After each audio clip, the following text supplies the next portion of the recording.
Hello and welcome to the Never Ending Experiment. This is Kim Anderson. Today I want to talk about menstruation and evolution. I, like many people my age, are going through perimenopause.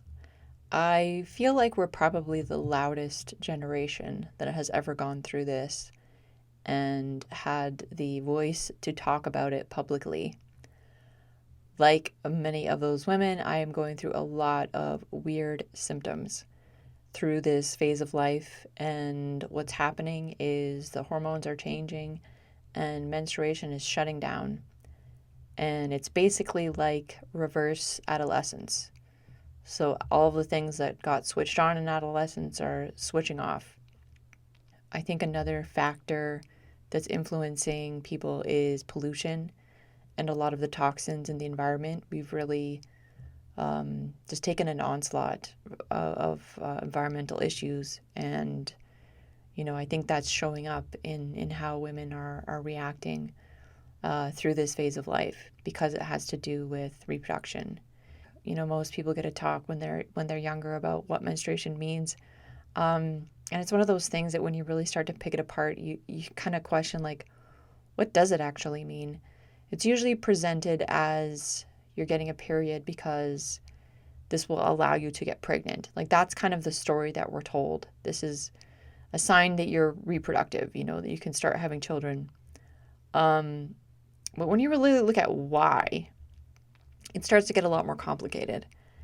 And the real problem with that is, if it were required to get pregnant, then why wouldn't all other animals also have periods? Because the fact is that most other animals don't have periods. They don't menstruate at all.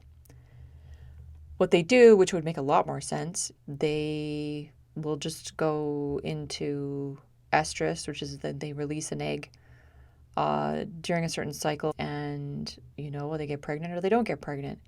And often the placenta will reabsorb if they don't get pregnant after estrus. And so it doesn't come out of their body at all. So it's very strange that we have this building up of the uterine lining every single month. Ovulation and egg comes out every single month. And we go through this persistent cycle for, almost half of our lives, really, for decades this goes on. And the biggest misconception about that, I think, because we sort of see it as a necessary thing, is why is it there? Why do we even have it? Now, because we are so deeply enmeshed in patriarchal disorder, because I do see it as a disorder, we're taught to believe that it's this bad thing, that it's a negative thing, that it's God punishing women for being women. For apparently God just really doesn't like women, and so he puts us through all this pain and anguish and childbirth and this monthly punishment. It's Eve's punishment. It's the whole story of Eve in the Garden of Eden, and they blame Eve for everything bad that happens. And when you really start to look at that myth and you start to look at what is underlying that, you start to see as a much clearer picture that this is actually an attack on the truth. The story of the Garden of Eden is actually a complete destruction of what was actually knowledge. The tree of the knowledge of good and evil. Think about that. What kind of God would not want you to have knowledge of good and evil and yet still behave in a good way, even if you don't even know what that means? Very strange, right? That Eve was punished for wanting to try things and wanting to know things. This is a very, very anti-intellectual statement. Not just anti-female, not just anti-goodness, because if you don't even know what's good and evil, how could you possibly make good decisions, right? So the entire story of the Garden of Eden, as told in the Bible, is basically an attack on previous mythologies, which actually showed us something very real and something very true. Now, I wrote an entire book, Dreaming Life's Language, about this theory about DNA and dreaming, and how the snake, or the serpent, could actually be a representation of DNA. We see the image in medical texts of these two serpents intertwined. And it looks very similar to how DNA is two long strands that intertwine. What that would mean then is that the snake is actually a representation of life itself. And so if the serpent, life itself, is telling Eve to understand by tasting of this good and evil, to have knowledge, this is the force of life itself, knowledge and goodness, all in one. And those things are vilified in the Bible because patriarchy vilifies the knowledge of life itself. I know this is very dark. If you're Christian or Jewish or Muslim, you might be bristling a bit right now, but I want you to really look at that and understand that we have put negative connotations on symbols which actually represent something that was actually better in the past. You know, the idea of like tradition and the past and the present and whether things are progressing or regressing, it kind of confuses the idea that like knowledge or truth was only known at one time. I think that we kind of have to take a step back and maybe look at the idea that perhaps good ideas and bad ideas can happen at any time at all. And good things and bad things can happen at any time. And it doesn't matter when something happened. It just matters whether it was true or not. And those things aren't determined by when they might have happened. So this idea that God is punishing women really has more to do with the fact that men are punishing women. Because this God in the Bible is a male God. And in fact, the original meaning of Yahweh, I just read this, is that he was a war god of the pantheon of the Canaanites. So from this pre-biblical time, actually this was the war god that they chose as their god. And that makes a lot of sense when you look at the ideologies within the Judeo-Christian and Islamic worldviews. They're very, very, very warrior-centric. And a warrior-centric society is not going to be very good at sustaining life because war is all about taking life, not giving life.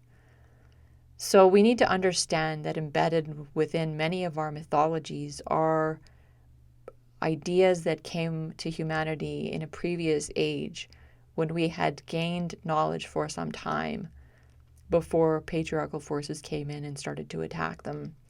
And of course, they didn't just physically attack the people, they also ideologically attacked the myths and reconstructed them as negative. And I mean, we can see this kind of retelling of old myths all the time. Think about how many different versions of Shakespeare plays are. There's sometimes hundreds, there's countless. They've been around only for a few centuries, and we're talking about mythologies and stories that were around for potentially millennia, many millennia. So this origin of life story, to do with the serpent, to do with the DNA, I'm bringing that up because it's showing how twisted the patriarchal ideology is. They took a whole bunch of knowledge that women had gained through active practice, through herbs. Think about it.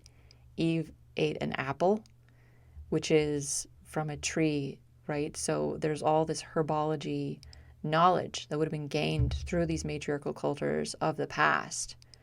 And part of that knowledge was, of course, reproductive knowledge. Now, I've heard the theory, too, that in the beginning of our species, that the whole reason that we would have developed such a comprehensive knowledge of medicine was because of reproductive knowledge, because of those midwives and herbalists who were beginning to understand the reproductive cycle of women and how to use that to prevent unwanted pregnancies, or perhaps to increase the well-being and health of pregnancies that went through to the end. And this, of course, is around today, but it's been battered very badly by centuries of male domination. As soon as men entered into the birthing room, they started to destroy everything. all of the knowledge, all of the well-being, all of the health of the women who had held on to that knowledge and replaced it with this warrior hatred of women and of knowledge and of the intellect. So if it isn't necessary to menstruate, then why do we do it? Well, what I feel now and what I think the evidence is pointing to is that menstruation is an abortion. It's a pre-made abortion ready for you to use if you need it. It is a reminder from your body that you don't have to get pregnant. It's actually the exact opposite of what we're taught. Even though, yes, you are creating eggs and therefore menstruating, so it does mean that you're capable of having a pregnancy. But that doesn't mean that you should start having a pregnancy, because the period is giving you the opposite message, that it is optional and you can actually get rid of a pregnancy by going through this menstruation process. Now, when you start to understand that, you realize that we are really, really chained to words and how we use them. A lot of people might scoff at the idea that menstruation is abortion because we're used to hearing those words in a certain context. But if you really look at it, menstruation, miscarriages, abortions, and birth all involve the exact same process, which is to release the placenta and everything in it out of your body. It just happens at different stages of pregnancy or non-pregnancy. That's really the big difference, is what's actually in the placenta at that moment that categorizes that activity into which one they actually end up being. But it's the exact same process, right? So menstruating and birth are similar in that way. When you give birth, immediately the placenta comes out of the body as well. So it's a similar activity that the body is doing. And if you get into this sort of reproductive knowledge, you'll see a lot of times those herbs or chemicals or whatever they are, drugs that a woman might have, can have that same effect. So something that you might take to have your period come on faster for whatever reason, and something that you might take later in a pregnancy can actually induce birth. So you can induce abortion and you can induce birth in the exact same way. And that just comes to the chemistry. And I'm probably simplifying it a bit because your body would be in a different hormonal state depending on whether it's menstruation or whether you're pregnant or whether it's, a preterm evacuation, of the placenta. But it's essentially the same thing. So we just use different words to identify sort of the intention or the stage that it's in. But essentially, it is about that everything in the placenta is coming out. And this is key because when you look at a lot of the methods of birth control that would be applied, say, after you might be pregnant, or if you don't know that you're pregnant, some of that is called menstruation regulation. See, they don't call it abortion because a lot of times you don't even know if you're pregnant. You just want to make sure you're not going to be pregnant, so you're making sure that that period comes on time every month, and that way you don't get pregnant. You don't even have to know if you are. And I think that is the real knowledge that we gained in our ancient past that patriarchy has attacked, that shows us that menstruation is there to stop pregnancy. It's not there to show you that you are going to get pregnant. It's showing you that you don't have to get pregnant. When you understand that, you start to understand the hatred that the patriarchal men have for that, because the whole essence of patriarchy is that men became jealous of women for giving birth. And so because they weren't able to give birth themselves, they did everything they could to control the woman, to dehumanize her, so he could take the role of the creator. And in that method also created the image of a singular creator God that was male, which goes against the basic fundamental reality of a mammalian animal like ourselves, where the woman is the one who embodies the creation of the next generation. And the knowledge that she must have in order to do that well, in order for humanity to become smarter, to become better people, to become more peaceful, to become more kind, to become more knowledgeable, more creative. All of that is shut down by patriarchy. And we start to understand how much patriarchy has to do with dissociation from the body and also from the earth. You see that there's a separation then because the man is taking his own mind and putting that in place of the woman's body, so that creation comes from the mind and not from the body, even though it's clear that the body is making the pregnancy, and it's only through knowledge, reproductive knowledge of the body, that women can then be able to, using her mind, be able to change the outcome of that so that she doesn't die and so that she can become healthy. I mean, when you start to read old novels about the things that were going on in patriarchal England, of course, I'm obviously Anglophone and I have English background. And so, I grew up reading these old novels and they're all hugely patriarchal. I mean, patriarchy was in full swing pretty much since the time of Romanization up until only very recently, up until like the last century when feminism started to take control back from what had been happening. And when you read these old stories about patriarchal times, you start to see these themes. People died young, women died in childbirth all the time. Stillbirths were very common. They're always sickly, they're always like struggling. There's a lot of inbreeding again. Strongly associated with patriarchy because it's all about power and it's not about sharing. When you are in a sharing society, you'll be open to people from other cultures and marry other cultures, and that's genetically far superior than inbreeding and endogamy, which is encouraged in virtually all of the patriarchal cultures. And that's one of those strange ways that patriarchy eats itself in the end, because it creates all of the things it's against through the process, because it hates knowledge. Patriarchy is the hatred of knowledge. And matriarchy is the understanding that we are mammals and that the female body creates the new life. And if we want to have a positive influence on our evolution, which is, say, to evolve and adapt in a positive way to become better adapted, then we need that reproductive knowledge more than anything. And we need to focus on health and well-being as our priority. I've talked quite a bit about matriarchy and feminism already. I wanted to just go a little bit further into menstruation, menopause. A lot of people are talking about matriarchy now and talking about how, in orcas and elephants, how they also go through menopause.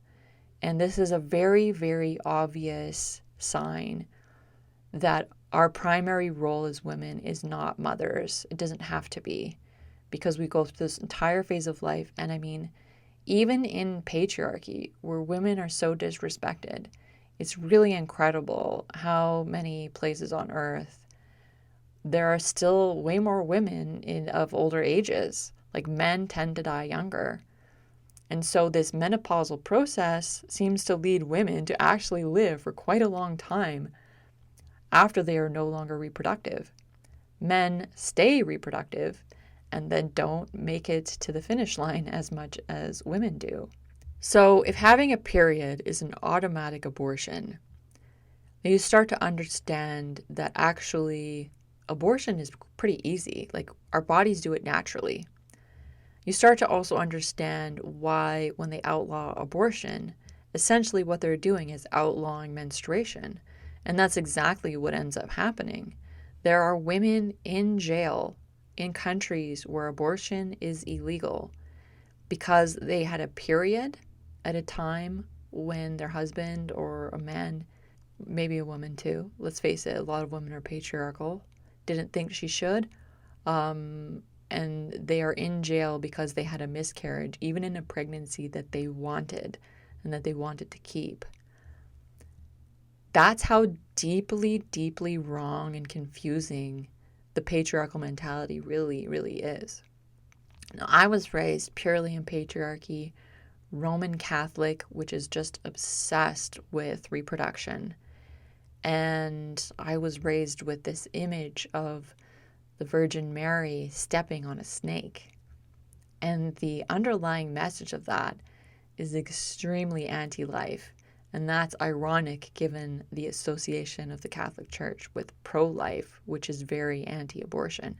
So I was pro-life when I was younger. I didn't understand anything about menstruation. I just bought up everything I was told about it. And I didn't understand that pregnancy was dangerous. If we were to use this contraception, if we were to use menstruation as an abortion, and not necessarily an abortion, but just as a way to prevent pregnancy when you don't going to get pregnant. Because most of what we have now, we're taught that you need to actually stop ovulation. That's what birth control pills do, right? They stop ovulation. So you don't even go through that process. It changes the body's whole cycle to use that. But we've been taught that this is some sort of miraculous, brand new thing brought to us by men, of course, in lab coats, which is not a good representation of where that came from at all, right? It was based on this Mexican yam, and a lot of it actually came from indigenous knowledge, probably originally discovered by a woman. That idea that like the birth control pill was this new thing and nobody had ever tried to stop birth before is absolute hogwash. I mean, it is not that hard to find. There are hundreds of different herbs that have been used by different cultures all over the world to prevent pregnancy in various different contraceptive uses and as an emmenagogue. And an emmenagogue is the type of thing that I was just talking about to bring on menstruation. So emmenagogues, I think, are really, really essential to understand what that reproductive knowledge was. And emmenagogues are found in all kinds of different traditions. Some of them are as simple as like ginger, different herbs that are often commonly used can induce menstruation. And the emmenagogue is essentially something that would start working before a pregnancy happens or before when an embryo attaches into the placenta. And because it doesn't take that long and because the reproductive cycle, so from ovulation to menstruation, is usually 2 weeks. So that's not a long time. I mean, it's not a long time for any sort of embryo to really develop very much. So within that time frame, it makes sense that, okay, 2 weeks later, you're expecting to have that menstruation, you use an emmenagogue. Again, you don't even have to know if you're pregnant in order for that to work. And I really think that that was sort of our real knowledge that was most shut down in patriarchal times, which are ongoing, to prevent us from understanding that that menstruation is in fact there in order to get rid of a pregnancy and not to keep it. So, I mean, different theories have been thrown around about that with menstruation. I think some of the ideas were that it was about getting rid of sperm that I didn't like, but I think that the theory has really gained more ground. I hope that there's more investigation into it to make sure that that's really what's going on. But the emmenagogue story and the fact that these emmenagogues were used in all different cultures and all different times, and one of the emmenagogues, and even a abortificant, is myrrh. Myrrh, one of the 3 gifts of the 3 magi to the baby Jesus: frankincense, myrrh, and gold. These are essentially 3 natural remedies. So think about that. One of the gifts to baby Jesus was myrrh, which is also used to induce abortions. You start to tease this apart, you start to see that maybe there was a little bit more going on with what Jesus knew and what his ideologies were and why he stood out as being more friendly to women than a lot of the other patriarchal people of that time. It's also very interesting that, according to the stories, he didn't have any children. Was that because he knew these secrets of abortion? Remember, he was known for laying on of the hands. This was a healing remedy. maybe Jesus was more of a doctor than anything else. And this goes beyond religion. I don't believe in religion, but I think that we do need to be respectful of our time here on this earth, and we need to be respectful of the earth itself, and we need to be respectful of our own bodies. We all have within us the ability to self-destruct if we so want to. But it's one thing to self-destruct, and it's another thing to bring about the destruction of the next generation and your own children through ignorance. And once you start to understand how deeply embedded patriarchal ignorance is into so many facets of life, you start to pull that apart. And you start to realize that a lot of the answers for how to be human come from relearning what we've lost from matriarchal times, relearning the knowledge that women had of their own bodies and how to manage our reproductive cycle in a way that's intelligent. There must have been some big benefit to that menstruation if we were to survive with that intact for so long, even though it's such an obvious impediment. I would be very grateful not to have a period anymore, and I hope that it stops soon. I don't want to romanticize menstruation at all because I think that it is a negative for us. But once you see that it has a purpose, it starts to make a little bit more sense. And this kind of thing could very well be what leads to our extinction. Or perhaps we will evolve in such a way in which we don't need to menstruate because we've understood how to work with it differently. Either way, we need to stop following those patriarchal narratives that vilify the embodiment of life, because it's so important to our survival to respect life and respect survival itself.